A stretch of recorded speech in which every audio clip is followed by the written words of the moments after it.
I'm Debbie Merman, the Executive Director of the Players Impact Foundation, and welcome to the October Learning Webinar, Elite Transitions, Creating a Vision for Life Beyond Sports. I am so excited to have two incredible speakers on with us today, Trevor Booker and Alex Biega. Trevor is an 8-year NBA veteran, Vice President and Managing Partner of J.B. Fitzgerald Venture Capital and founder of Combine Enterprises LLC. And Alex is a 12-year NHL veteran and a principal at Wincove Private Holdings. So first and foremost, welcome to both of you, and thank you for doing this. Full disclosure, I should also mention Alex is on the Athlete Advisory Board for the Players Impact Foundation, and we thank you for doing double duty for us with jumping on the webinar today. My pleasure. Thanks for having us. Very quick bit of housekeeping. This is intended to be a conversation. So for those listening, I have given you permission to talk. If you want to just put in the chat that you want to jump in the conversation or ask a question, please do so. I'll be checking that. Or if you want to hold questions to the end, we'll leave some time for that as well. So let's just jump in. I'd love if both of you could expand a little bit on how I introduced you and talk about your journey kind of from elite sport to what you're doing now. And Trevor, why don't we start with you? For sure. I hope everybody is well. So just a little bit of background about myself. I played 8 years in the league. I was fortunate enough to play 8. I played 4 years at Clemson and got drafted in 2010. And on my journey throughout the NBA, so I think it started my 3rd year in the NBA. You know, my first 2 years I was injured, so I had limited time, on the court. And, during my 3rd year, I got immersed in business. I was realizing that my stay in the NBA might be very short just because I was, often injured. So that made me realize that I needed to start, saving my money, investing in it. I had a couple of good veterans, always talking about entrepreneurship, investing, things of that nature. So that got me, started, got my mind working. I started my first business in 2013.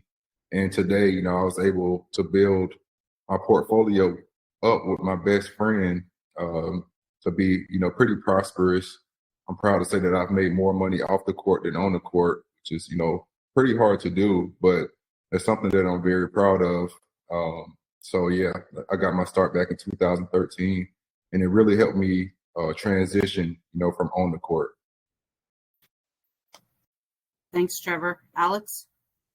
Yeah, that's awesome, Trevor. I similar to Trevor. I mean, I played, played college hockey, and I graduated from Harvard, and I got drafted by the Buffalo Sabres, and grinded it out for 5 years. Actually, I remember, it was probably my last year. I said, I'm going to give it one more year, and after that, I'm going to just rip the Band-Aid off and try to find a job like everybody else, and ended up making it, and played, a good 8 years after that in the NHL.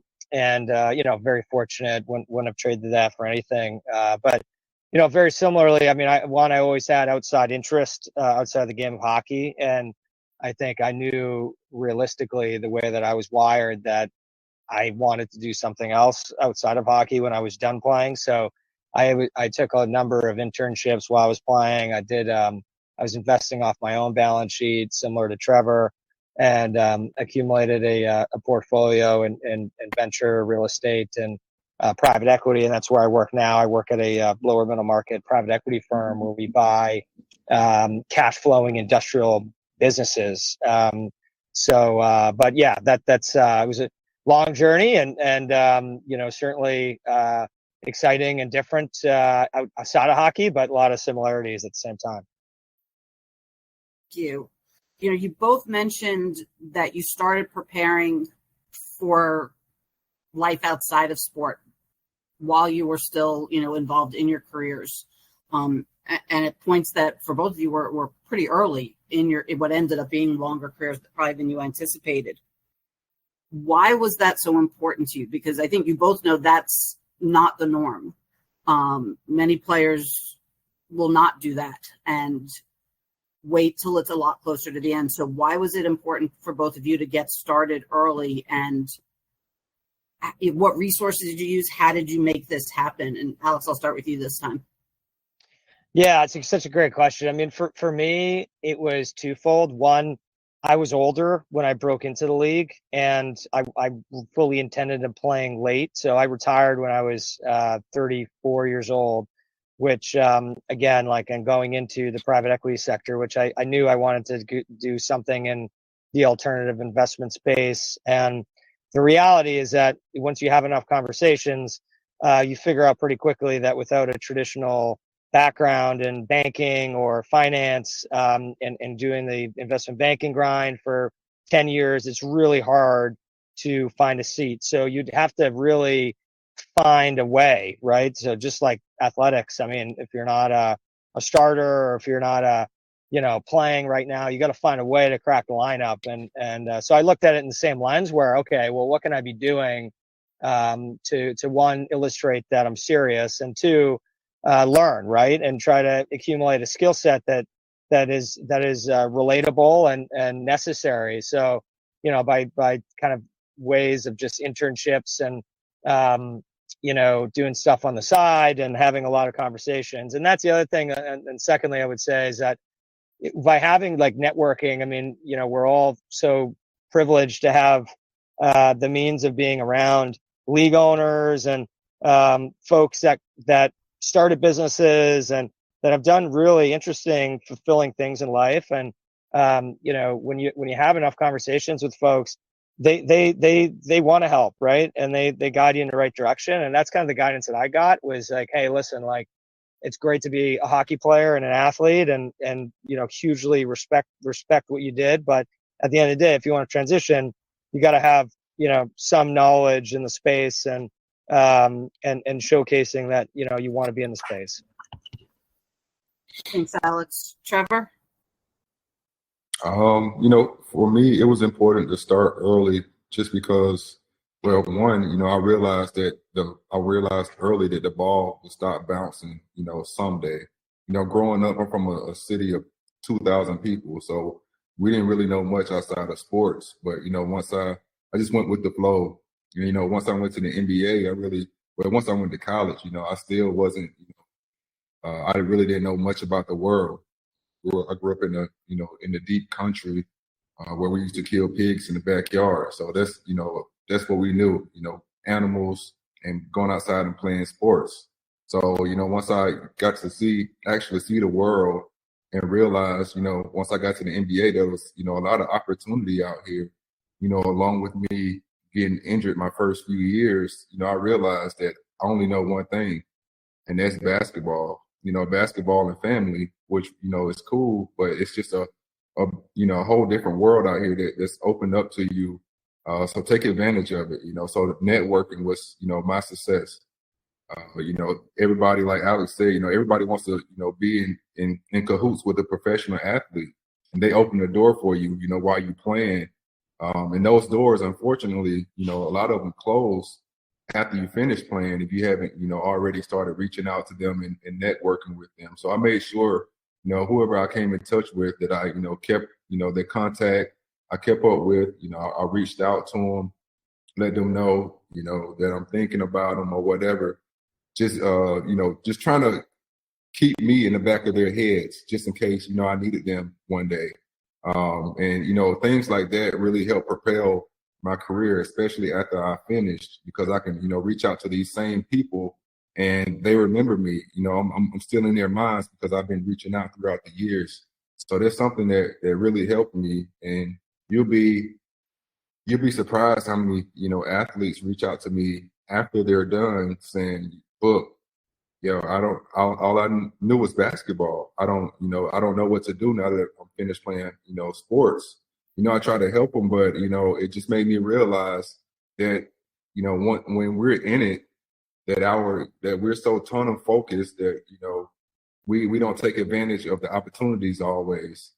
So I say, taking advantage of those opportunities and getting started early was probably the key, to my success. Thank you. And I think you both touched on the importance of networking. And I think, one thing we know to be true is the team owners, the people buying the expensive suites or sitting in the courtside seats, are people who wish they were you. They, in many cases, these are people who would love to be a professional athlete. So for them, the next best thing is to network with and help a professional athlete. So I think that that's such an important point. It also leads to something else that we hear talked about all the time, which is transferable skills. So a lot of athletes say, I only know, like Trevor, you were just saying, I only know basketball.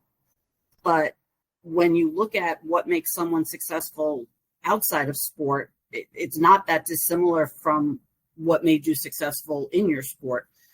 Can you touch on what you feel some of the strongest or most important transferable skills you gained from sport that you now use post-sport in your careers? That's a great question. And it's actually something that I touch on pretty heavily in the book that I just wrote for student athletes, because a lot of student athletes and parents, unfortunately, all they think about is, making it pro. How can I or how can my kid be the best on the court, be better than everybody else? And they put a lot of, a lot of money and a lot of energy behind, making sure their kid is going pro or, whatever the case is, on the court, which in all actuality, off the court is way more important. And they don't realize that they can use those skills that they've learned in sport to help them navigate the world, off the court. Skills like leadership. They're playing for a coach. The coach is supposed to teach them how to be a leader. Athletes can look at the coach and they can take, the good traits and the bad traits. It might be some bad traits that, students or the player, looks at a coach. I don't like that. I would change that if I was a leader. But leadership is one of the skills, the traits that you can transfer. Communication is huge, on the field. So, you're going to have to work with a team more than likely whenever, you're working outside of sports. So leadership, teamwork, what else? I feel like I'm missing, quite a few.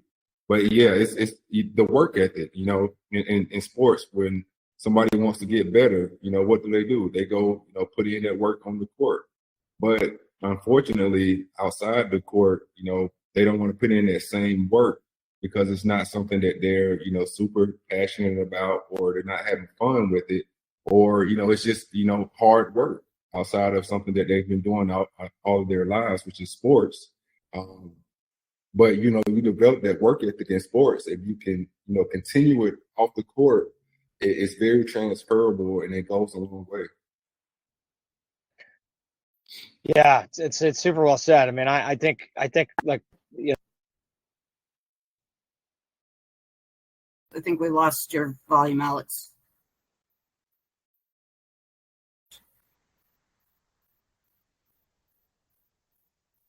I hear you, Alex.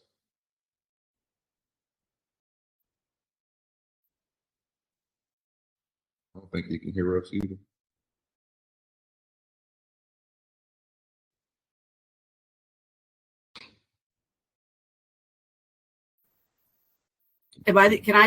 Can you hear me, Trevor? Yeah, I can hear you. Yeah. Yeah. Just Alex, we can't hear? Yeah. Does that work? Oh, sorry. There we go. Okay. Oh, sorry. I hit a button by yeah, sorry about that. I was just saying, I don't know where I got cut off there, but just kind of like the bang down the door mentality that athletes have.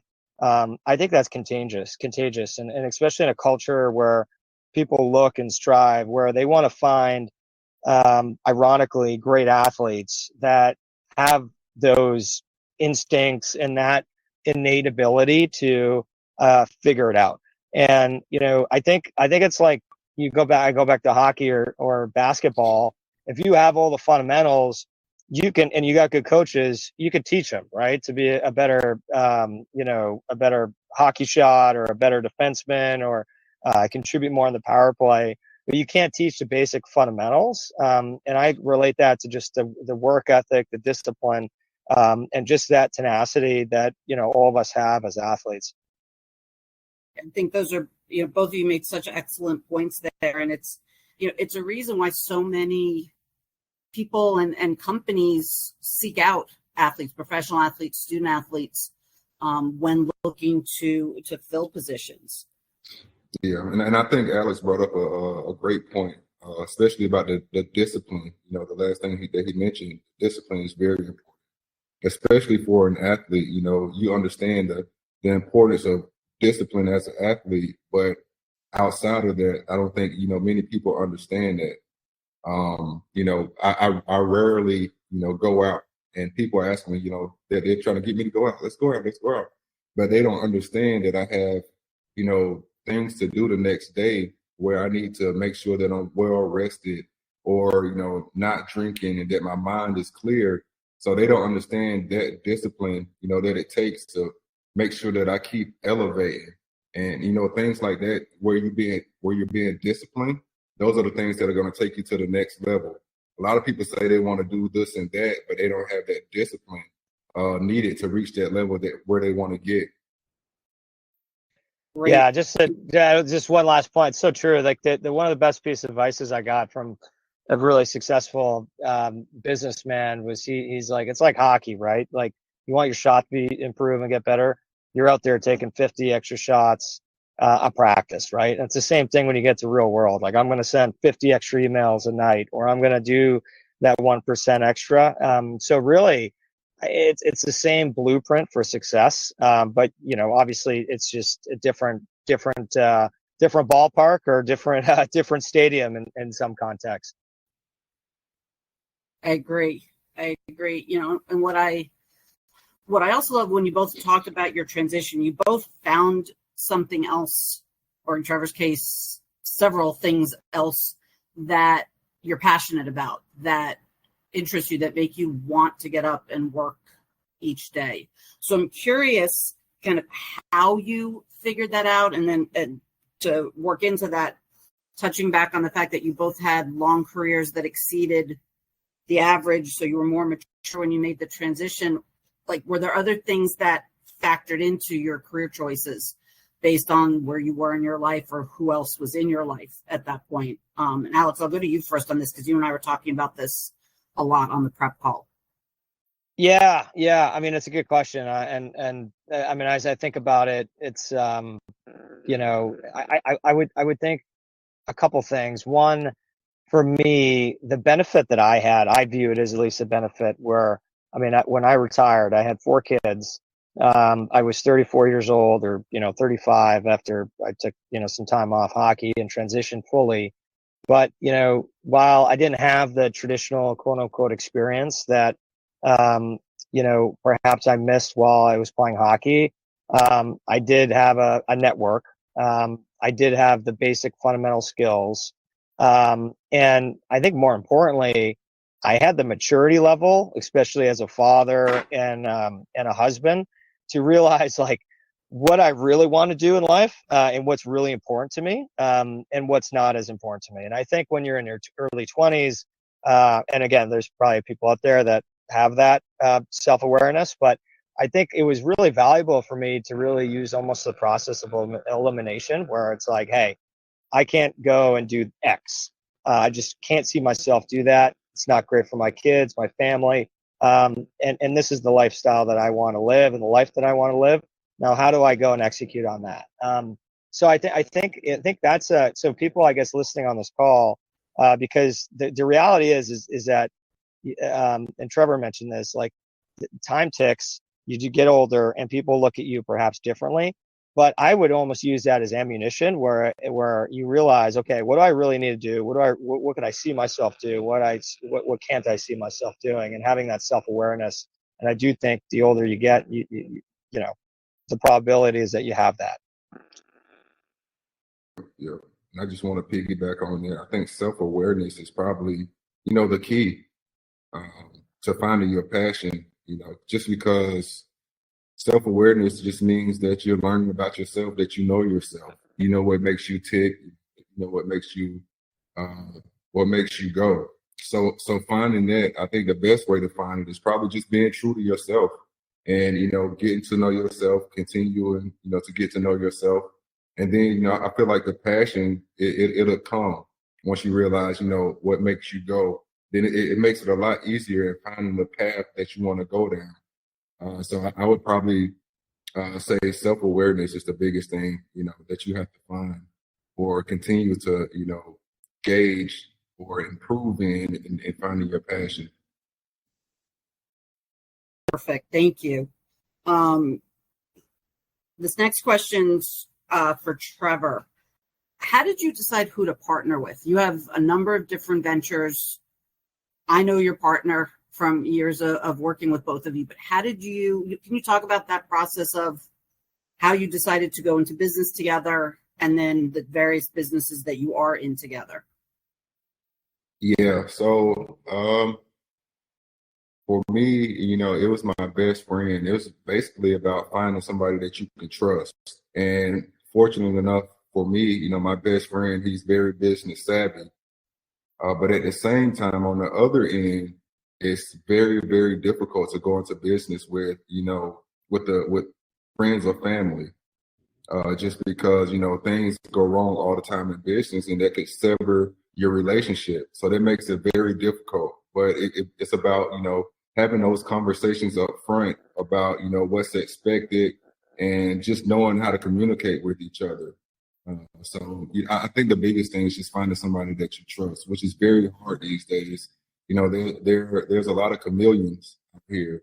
So, people, they know how to hide, their flaws and whatnot. So I would say you definitely got to be very careful.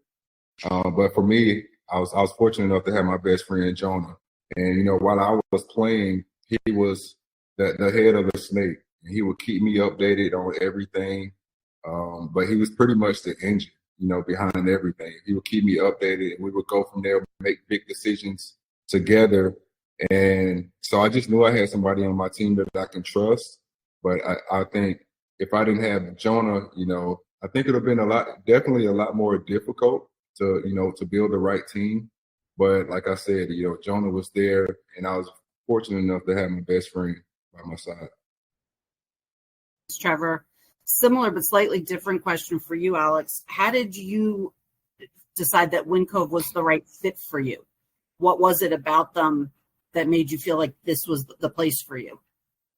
Yeah, for me, it was, I recognized early, just being self-aware, that I didn't want to go right now to a huge enterprise where you can get maybe lost in the shuffle or it might be overwhelming. I mean, I'm an entrepreneur by heart. So I wanted to find something that was the closest thing to that in a firm environment. So so that was one. And then secondly, as I mentioned previously, just being, self-aware. I mean, another characteristic that we all have on this call is that, I call it the locker room mentality, where we grew up in locker rooms. I bet, we can all, sniff someone out in a matter of seconds, right? Like 5 seconds, and have a really good gut feeling if it feels right or doesn't, or if something's off, or so that's how I really, made that decision. And when I met the founding partner, and he obviously took a chance on me, and it just felt great and felt right. And you try to lead as much as you can with the information you have, and then ultimately your gut feeling. Perfect. Thank you. What would you both say was the hardest part of the transition? Yeah, I mean, go ahead, Trevor. I would say probably the hardest part of the transition was probably just getting used to another routine outside of sports. You play high school sports, and then you go to college, then you go to the NBA, and during all of that time, you're used to being on a schedule and somebody else making that schedule for you. You're basically getting catered to that whole time, with meals, just different things centered around the sports, making sure that you got the right nutrition, making sure that you're, working out, and just things centered around that. So, but once you're finished, it's like, everything, you just thrown into the world and you do everything yourself. So all of these things that you're used to, getting up in the morning, going to practice, it's no more, getting up in the morning, going to practice. Now I find myself in place of, practice, I need coffee to get me going. So I've been talking to my therapist about it. He's like, maybe you're missing something from when you were playing. And I thought about it. Maybe I am. Maybe that's why I started drinking coffee after I finished playing, because I'm used to waking up, going to practice. I didn't need that coffee. It was really just my adrenaline right there, my energy, just going to practice. So things like that, small things that really are big. Those are the biggest things that I have to, that I had to get used to. Not playing 3 or 4 nights a week, having that anxiety around me. It's crazy how much I miss that anxiety around playing. Finish, and I still miss it today. But just having things to, I guess, having things to substitute, for those games or whatever, that you were used to doing while you were playing. Yeah. Yeah, it's so true. I mean, I it's so true. The anxiety and the for me, what I realize, and I'm sure we all kind of feel a little bit, is that the real world is just a lot more slower or more slow.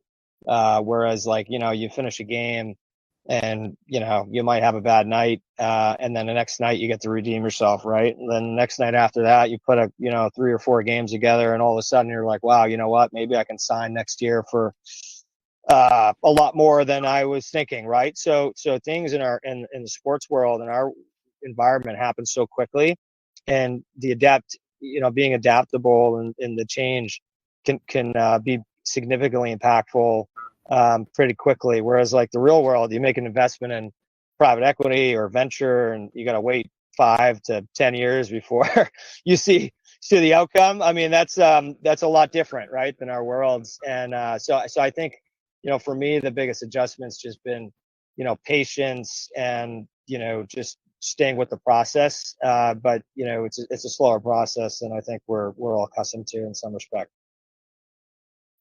Great points by both of you. And I think you touched on where I wanted to go, kind of as we start to wrap up questions and open it up to the group. But transition is so much more than figuring out what you're interested in for a career. We've touched on financial health, mental health, physical health, career health. All those different pieces have to be working.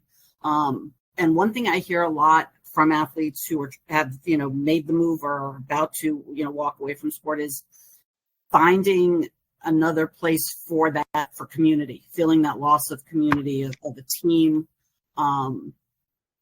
Is that something that either of you felt you needed to find something to replace it?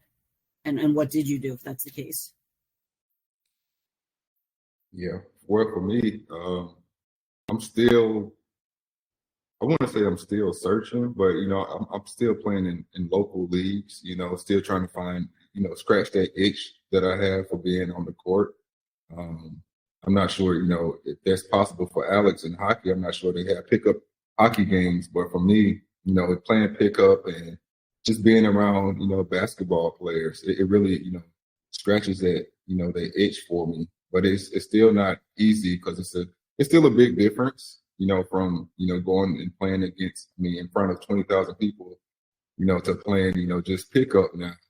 But that's the transition. And, I think, having 5 kids help, being immersed in business, it really helps.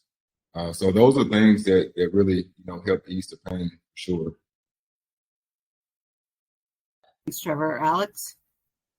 Yeah, I mean, I think, listen, like, there's always a piece where you're missing the sport, right? And for me, I get it back. Like tonight, I'll be coaching my kids, and I feel like that's really rewarding. We all spend our entire lives, or half, a good amount of our lives, playing a sport and loving the sport, and you get to a position where you can share that knowledge and give back, and so that's been really important for me. And I actually I didn't realize, but I like coaching more than I thought I would. And I think it's even more impactful for kids, right? Just allowing them to you're teaching them how to be good human citizens, and it's been impactful for sure. you. And I think one of the things I know the Players Impact sets out to do, and Alex, feel free to jump in on this from all your experience. We do set out to create a community of athletes interested in similar things.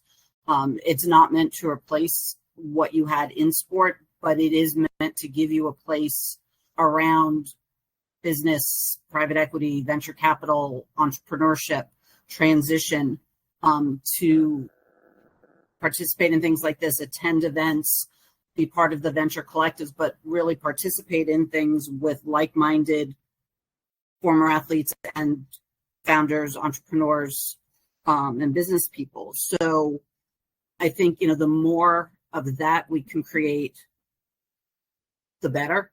I've always said I think it's easier to walk away from something when you are excited about what you're walking towards. So that whole process of starting early and finding communities outside of sport that you can become a part of, I think is important. At this point, I'll pause and just see if there's any questions from our audience or anyone who wants to make a comment. I know we've got some former players on here, so and one and a current rugby player. So Sam, if you have anything you want to add, or Eddie, Curry, of course, the Edwards, if anyone wants to jump in and make a comment, just take yourselves off mute. Got one question in the Q&A. So Alex, they want to know how you balanced your internships and what internships did you do? Yeah. So early in I did a, so like I said, I mean, I had the preview of like, all right, and the way I looked at it was there's venture capital, there's private equity, there's real estate, and you can do a lot of different things within those. But that's really where I focused my attention. So on the venture side, I worked at a software startup, and I got to learn the business. I knew I had a personal relationship with the CEO. And the gentleman who, he ran a big, family office, and, he's like, hey, you know what, just go intern with Joe. It was, somewhat close to my house, very flexible schedule. It was unpaid, right? It was just like, hey, I'm going to show you some things. And I did a rotational, and it was awesome. It was like, I got to sit in meetings with the CEO. I got to see, like how a business, profitable business was functioning. And then I did, stuff on internships, for real estate, where I would walk in on a site for a developer. He'd walk me through the entire, I model it out from, A through Z, trial by error, again, unpaid. Just trying to, looking back, I mean, I probably should have paid those guys, just by being in the room with them. And then my last year, not many people probably know this, but I ended up, doing an internship while I was playing in Toronto with, Starlight Investments. They're one of the biggest, developers in Canada. And, same thing. It was flexible. Come as you go, as you please. So I guess the messaging for me, it's like, just ask around, and I think you'd be really surprised if you'd ask enough, especially smaller shops that aren't so institutional, and that like, hey, I want to come in and learn. I don't need to get paid. Is that okay? And that's how I did it, and it turned out to be great for me personally. Thank you, and I'll add to that. As part of the work of the foundation, we will be rolling out internship and mentorship programs that'll be open to athletes in our community, to help with that process. Second question, which is for both of you, how did you find the TPI community? I think I found it through you, Deb. Well, you already met Tracy, though. Yeah, you had met Tracy. She asked you if you knew me, and yeah. Okay. Yeah, I can't remember how I got connected to Tracy, but then Tracy brought me to Deb, so now I'm here. Alex? Tracy. It was Tracy for me. So the ultimate networker, Tracy DeForge. Perfect. Any other questions? Oh, hang on. Did you ever get worried about not being set up after your playing career? Oh, yeah. Yeah, I mean, it's a lot of stress, right? And a lot of people don't talk about that. That's why it's great to have a sense of community, because the one thing I would advise, for what it's worth, is that have more conversations with people that have been through it, because some people just simply can't relate. They just don't understand. They don't understand, even for your wife and your children, and like the transition out of sport to the real world is hard, and you do need a sense of community. So the more honest conversations you'll have with folks that have been through it, I think is the better. But certainly there's always, the stresses don't go away, right? And there's always the what ifs, but if you kind of keep pounding the stone and doing the right things, and ultimately, you have enough conversation, someone's going to give you a shot. Yeah, I would say, yeah, you're definitely, I was definitely worried about not being set up properly after my playing career, just because I think probably I was just learning on the fly. So I didn't really, me and Jonah, we were both, learning on the fly. So that made it more difficult to understand and see if the path that we were going down was the right path. But, it made it easier that, we started early in my career, because we had, I had those big checks coming in. So I was afforded to make, those small mistakes, where it would have been a lot more difficult if I already had would have retired, because those small checks then, it would have been bigger, just because, not the small checks, but the small mistakes would have been bigger after I retired, just because, a lot of athletes, they get used to living a certain lifestyle and spending a certain amount of money. And what makes it difficult, when you retire, you don't have those big checks coming in, but you're still used to, living that lifestyle. So, that's where a lot of athletes go wrong. They don't prepare themselves financially, for how they're spending when they're playing versus when they finish.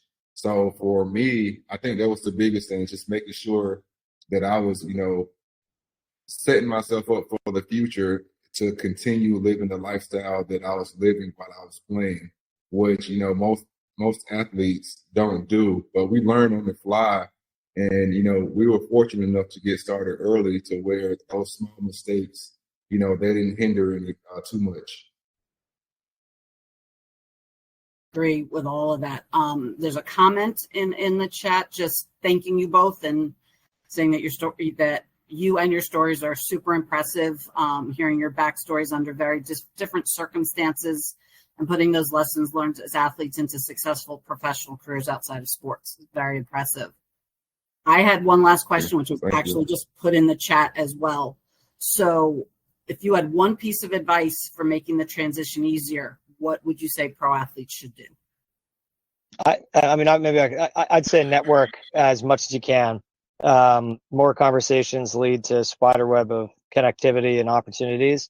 And then secondly, I would just say, really plan. Like, I think Trevor mentioned it, but it's the more honest conversations you can have and you realize what you want to do, because who knows, maybe you want to take 3 years off, but you gotta be realistic in terms of, your budgeting, your spending, and what's going to be your realistic, pathway to, like a guy like a Trevor making more money off the court than on. And, but there's a time window in terms of how to realistically accomplish that for everybody. No doubt, no doubt. If I had to give one piece of advice, I would say just continue learning. Just know, that every day, you can learn something new. Whatever you dive into, make sure that you're hands on, so you know how things operate. You understand it. That'll make things a lot easier as you transition as well. It'll make it'll help you excel a lot faster. So I would say, continue learning, continue getting to know yourself. I think just continue, learning, being hands-on is very, very important. Agree. And one final comment in there, thanking you guys for your transparency and wisdom, which is exactly what I was going to say. Your honesty and your willingness to share your stories really made this impactful. So I thank you both for your time. Programming note, the October webinar will actually be the second Wednesday of the month instead of the first. So it'll be on October 8th, and it will be Founder Stories. And we'll have more information on that in the upcoming newsletter in about 2 weeks. So thank you again, and look forward to seeing you all on our next webinar. And Trevor and Alex, I can't thank you enough for taking the time today to share your stories, and I'll be in touch with both of you. So thank you. Thanks, guys. For having Thank you, us. fellas. Thank And you. thank you for everybody that tuned in. Thanks, guys. All right, guys. Thank Thank you. you. All Trevor, right, that see last ya. comment was from Eddie Curry, the transparency, and thank you.